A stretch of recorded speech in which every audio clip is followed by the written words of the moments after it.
Hey, what's up, everyone? It's Jenny Dildine, the LDS Mission Coach, and you are listening to the LDS Mission Podcast, episode number 56, Letting Go of Thought Errors. I'm Jenny, the LDS Mission Coach, and whether you are preparing to serve a mission, currently serving, a returned missionary, or a missionary mama like me, I created this podcast just for you. Are you searching for epic confidence?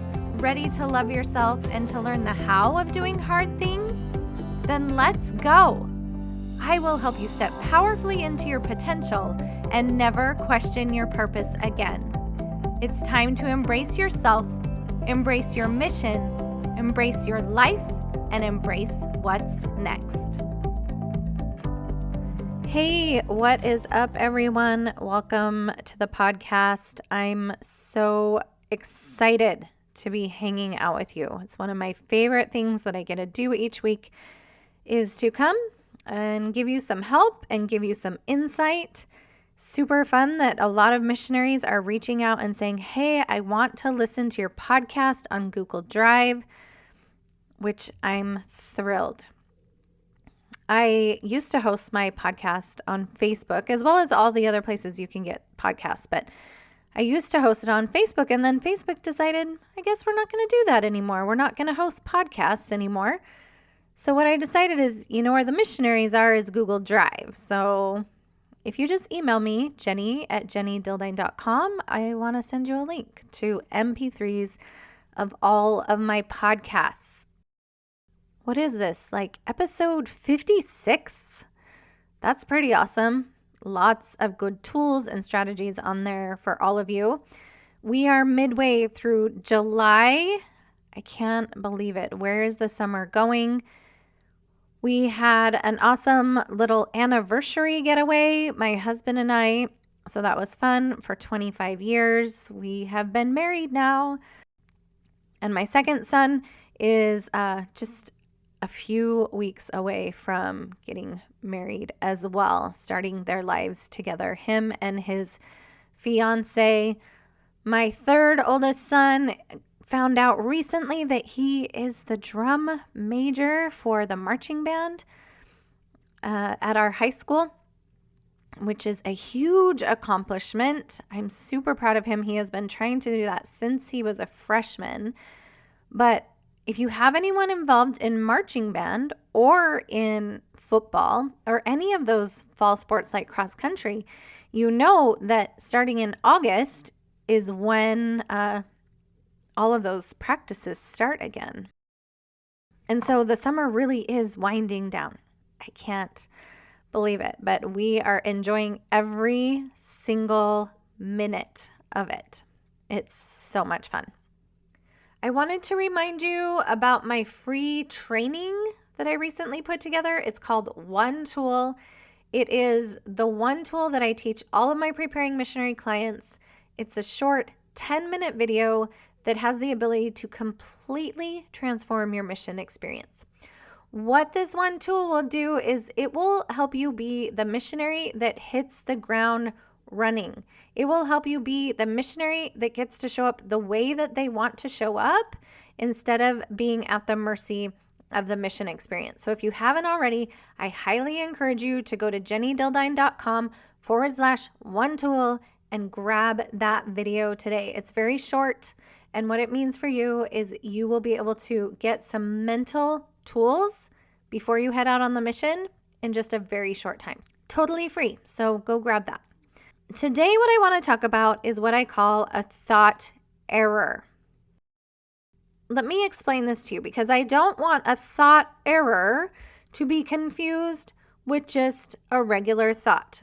Again, we have a lower brain. That lower brain, 50% of the time, is going to offer us thoughts that make us feel feelings that don't feel as good. And half the time, it's going to offer us thoughts that make us feel emotions that we like to feel. The difference between a normal thought and a thought error is as follows. Okay, so when you think a thought, a little synapse is created in your brain. So picture a little line is created between point A and point B.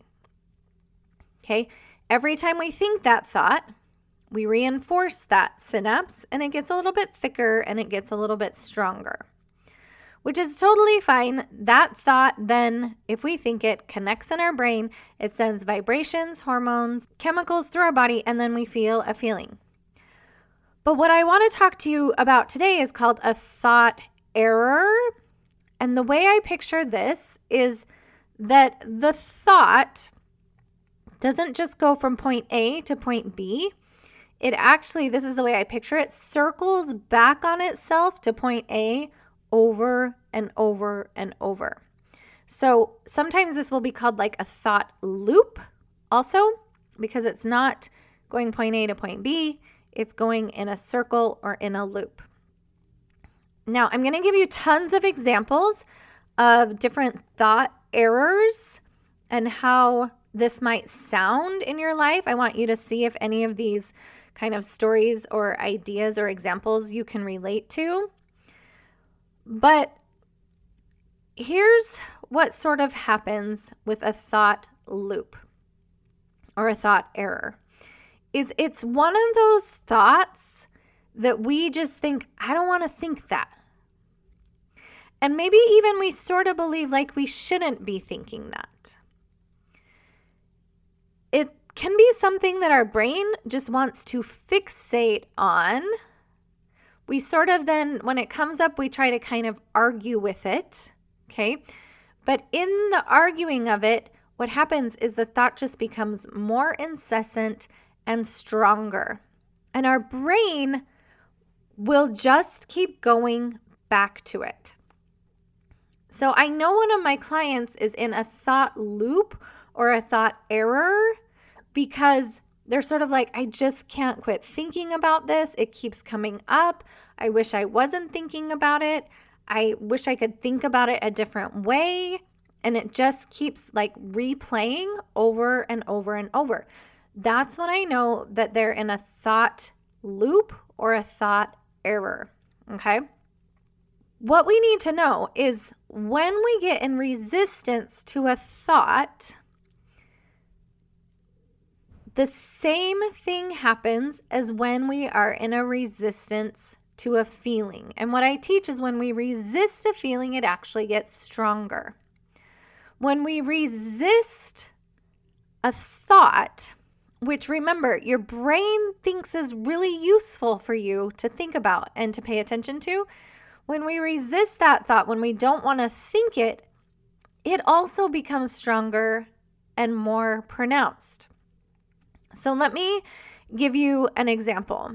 I was working with a preparing missionary who had told me that he was working in the grocery store quite a while ago. That was his job. And he worked in the deli and he was just starting his shift and he was very kind of distracted and he was on his way to get to the deli like he was supposed to on time.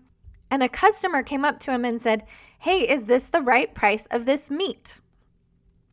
And he said, "Yes, I think that is the right price." And it was like discounted or something like that or a percentage off. And he said, "Yep, that's the right price. You can plan on paying that price." Well, my client later found out that it wasn't the right price. And ever since then, his brain has sort of been fixating on it. He sort of believed like, I did it wrong. I shouldn't have done that way. His brain was fixating on the guy's experience, the customer's experience. Like, what was the customer going to think about him? Like, should we have done it differently? And his brain just wanted to rehash and hash that situation or that circumstance over and over and over again. Now, there's a couple problems with this, right? Number one, what happened is in the past. So what our brain likes to do is it likes to loop on it as if it could try to find a solution for something that happened in the past. Like, if we would have done this, the outcome would have been different, is what our brain tries to kind of explore. But there's no answer to that question. How do we know if he would have handled it differently if the customer would have had a different experience? Because there's no answer to the question that our brain is trying to solve for, his brain got into this thought error or thought loop. So I have two strategies, what I'm going to call number one, the hamster wheel, and number two, I'm going to call it worst case scenario. So what I encourage my clients to do, and what I encouraged this client to do, was use a combination of two methods. Okay. Again, the hamster wheel method and the worst case scenario. In this case, the hamster wheel method is where we just notice that our brain is wanting to fixate on the experience, fixate on the problem, and just hash it over and over again. What I actually think is it's like I picture my brain as a hamster wheel wanting to spin and spin on that, but we don't ever actually internalize that experience or let it cause any emotion in us. We just decide, there goes my brain fixating and spinning on what happened at the grocery store. And we're like, okay, brain, you spin as long as you want to, and I'm gonna get on with my day. Okay, that's the first tactic. It's the hamster wheel tactic, where we just go, okay, you spin like a hamster wheel, brain. You fixate as long as you need to. I'm just going to get on with my day.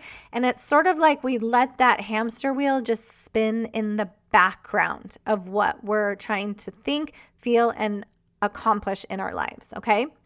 So that's the first tactic. The second strategy is going to worst case scenario.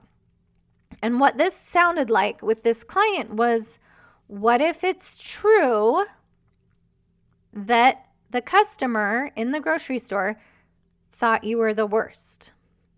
What if it's true that you did it wrong? What if it's true that he was judging you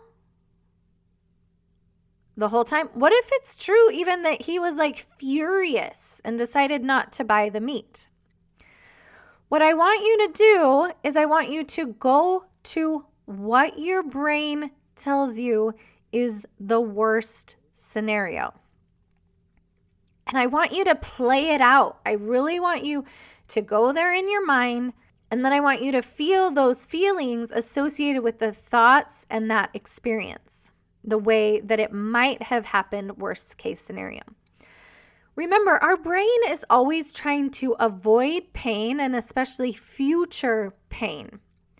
So when we have resistance to this thought and we're resistant to feeling the feeling, our brain's not going to let it go.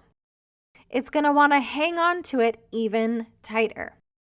It's the same idea that if I said, hey, don't think of a pink elephant, what is your brain going to do? It's going to probably think of a pink elephant. So when this client was like, I don't want to think about that anymore, I probably did it the right way, and we get in an argument with our brain and we're resistant to it, and we're like, we don't want to feel bad, or we shouldn't feel bad. All of that just perpetuates the hamster wheel, perpetuates the thought error. And so this is what I encouraged him to do. When that thought comes up and your brain starts fixating on it, just go to the hamster wheel strategy, and then sometimes go to worst case scenario. What does your brain tell you was the worst possible outcome? Go there, show your brain what it would look like, and then feel those feelings. Okay? I want to give you a few more examples so you can see how this works. I was working with another client who is recently married. And when we were on our session the other day, she was like, I just keep thinking about the wedding. I just keep thinking that I did it wrong. I keep thinking that it wasn't perfect. And my brain keeps going back and fixating on all of the things that went wrong and on the fact that it isn't perfect. And again, in my head, I'm like, oh yeah, this is a thought error. It's in the past. There's nothing we can do about it now. And the brain's trying to solve for a problem that we don't know the answer to. So I encouraged her, okay, here's what you need to do. Every time your brain wants to bring up the past, bring up your wedding, I want you to go like, oh, there's my brain spinning like a hamster wheel, wanting to fixate on the wedding. And then mix in here and there worst case scenario. I said, what's the worst case scenario? And she said, the worst case scenario is that it wasn't perfect and that I did it wrong. And I said, okay, so what? So what if we did it wrong? Maybe your wedding wasn't perfect. What then? And so she felt all of that disappointment. She felt all of that frustration. She felt all of that regret. And she showed her brain what worst case scenario looked like and what it would have felt like. And I don't see her for a couple more weeks, but what this process will do is it'll allow her brain to feel quote unquote heard. It will allow her brain to let it go. It will break that hamster wheel. Pretty soon that hamster wheel will just dissolve and our brains will be able to move on. Okay, another example for you is of a returned missionary who came home earlier than they expected. And he sort of had this thought loop or thought error where he would go back to the mission, replay stuff with his companion, replay things that were going on. And he just had this thought like, if I had only been better, if only I had done it differently, if only I had showed up for myself in this way. And again, it's just like this thought error or thought loop where we can't know the answer. Like if we had shown up differently, would it be different? Maybe. If we'd showed up the same, would it have been the same? We just don't know. So, but then what happened is every time he thought that, he felt frustrated, he felt guilty, he felt ashamed, and so he avoided thinking about it. Now remember, resistance to that thought loop is going to make it stronger. Your brain thinks that whatever it's offering you is very important for your survival, okay? Which sounds crazy, but it's true. It's what your brain thinks you need to stay alive. You need to know this. So again, I told him the two tactics, the hamster wheel tactic. Every time your brain's like, whoa, what about the mission? I should have done this. I could have done better. If only I had this. We're just like, oh, there goes my brain fixating on all the things from the mission. I'm going to let the hamster wheel spin and I'm going to get on with my day. Then go to worst case scenario every once in a while. Show your brain the truth of what you really are afraid of. And for him, it was like, I'm afraid that I could have stayed on my mission if I would have done it different. Okay, let's show that to our brain.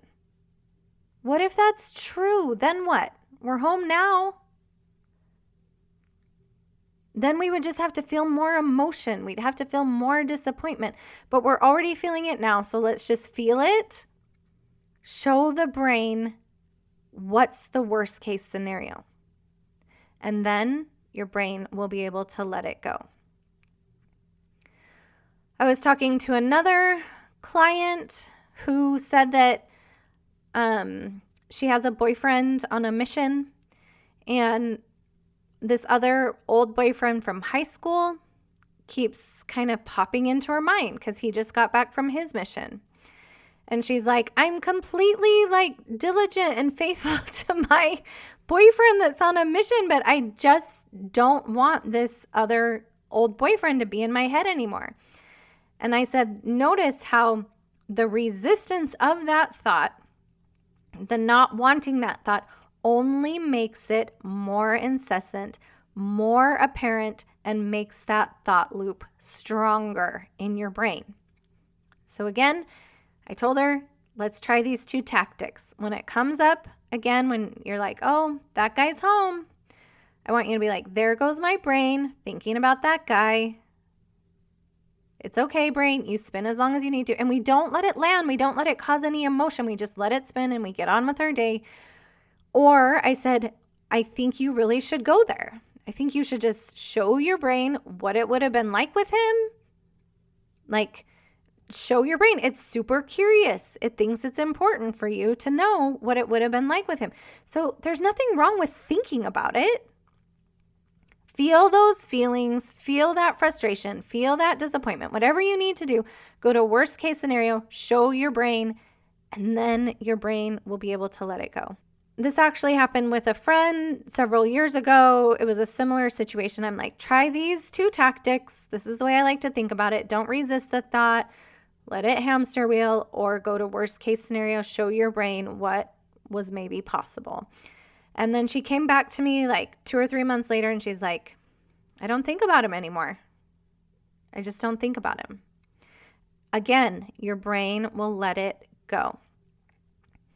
Once we show our brains, once we stop being in resistance to it, to that thought loop, it will slowly dissolve. Because our brain feels like, oh, okay, they got the message. They got what I was trying to show them.